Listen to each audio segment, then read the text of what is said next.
Welcome back. It's now time for Midday Sports. Former General Manager of the Sports Development Foundation, Denzel Wilkes, says the timeline to resurface the National Stadium track is tight. This as there are plans afoot to get the works done ahead of the ISA Boys and Girls Athletics Championships at the end of March.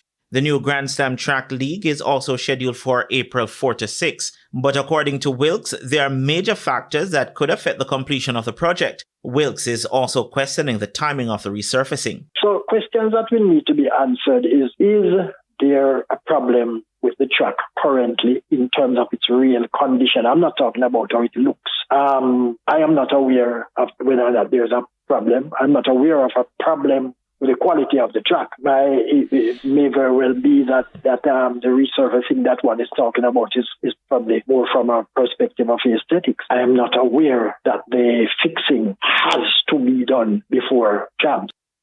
Former CEO of Cricket West Indies, Johnny Graves, says he has all confidence that Jamaican Chris Derring will do well in the position. Derring officially started in the role with the regional body on Monday. Speaking on the Mason Guest show in Barbados on Tuesday night, Graves said he will always be ready to give support. Yeah, I've spoken to him, and he knows that, as all the staff do, that I'm only a phone call away if they need any help or advice. But I wish Chris all the very best. Like all West Indies fans, we want him to be successful in his role. And I've spoken to him a few times, and I'm sure, like me, 2 days into the job, he's getting his feet under the table and realising that his life is now over and everything will be West Indies cricket from the second his eyes open to the second he goes to bed at night and through his dreams and nightmares. So, I wish him all the very best, and I'm sure he'll be a huge success.